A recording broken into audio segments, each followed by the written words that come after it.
Today is Wednesday, October 30th, and I do have a favor to ask of my regular followers that I will add at the end of the video. If you've learned something from me and would like to return a favor to me, I will explain that more at the end of the video.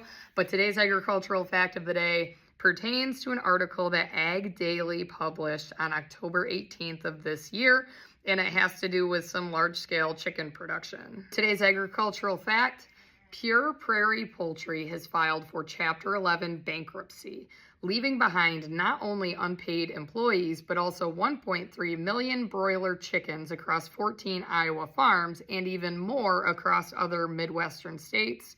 This company received $45.6 million that the USDA invested through a food supply chain guaranteed loan program to help Pure Prairie Farms, Inc. in 2022. I shared this article on another social media platform, and many people were unaware of this. And I went to nationals last week, and I even asked a lot of the poultry producers out there. There were large-scale poultry. Cobb usually has one, Purdue. I can't remember. There was another poultry association. I said, well, what did you think about what happened to Pure Prairie Farms in Iowa and those Midwestern states with those meat chickens? And they had no idea what I was talking about. And these are people within the poultry industry. Like, these are representatives within the poultry industry, and they had not even heard about this. If it's a competitor to their company, maybe they didn't know. But when we're talking about 1.3 million broiler chickens that will not enter the food supply chain, that's a problem. So in my classes that we do these ag facts of the day with, typically we will also watch Super Size Me 2 Holy Chicken, which is where Morgan Spurlock goes through and analyzes the large-scale poultry production systems and how those operate and how the farmers contract with the companies, and the farmers don't actually ever own those chickens. Now, I don't know, because when I talk about those large companies, you're looking at Tyson, Purdue. I'm pretty sure Prairie Farms is probably a similar type of operation. The farmer takes out a massive loan to build a barn to these large companies' specs, and then that company contracts with the farmer, gives them chicks, gives them feed, and then will pay them for X amount of growth rate. So Super Size Me 2 really goes through and talks about how the payment scale works. And it's not about how good you raise your chickens. There are a lot of other things that they take into calculation when it comes to how much am I paid for producing this product. Anyway, so this article basically said that they have run out of feed and they don't have anyone to process these birds. So this was a couple of weeks ago, so I'm guessing it has probably been solved or rectified by this point in time. One part of this article stated, in Wisconsin, poultry farmers are scrambling to find solutions. A contract farmer shared his frustrations with reporters, stating, currently we have roughly 60 to 62,000 birds with no feed. We've called everybody and we don't know what to do. The next line of this article says, a business failed, and the result is that it's affected farmers and businesses here in the state, and it's also affected the humane care of those animals.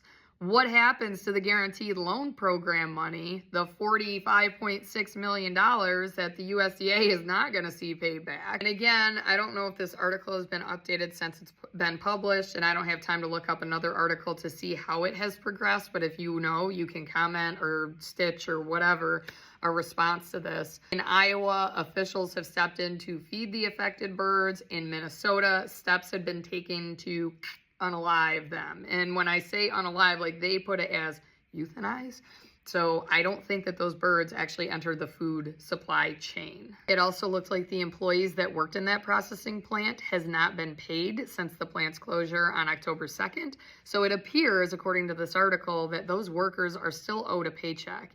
And basically, they're hoping that this publicizing of the event will help kick it into motion, give us our last paycheck, and we will leave you alone. And it looks like on Facebook, Pips and Chicks, which I don't know if this was the farmer or somebody that was helping the farmer rehome the chicks that they had, the broilers that they couldn't feed and that they didn't have processing for. All birds are gone. This was on October 16th, update PM. All birds are gone. There are no words that can properly put the sheer magnitude of everything. From 150,000 to 175,000 broilers to none. Thank you to everyone that liked, shared, commented, picked up birds, got the word out, and helped. You are truly making the farming community that everyone is proud to be a part of.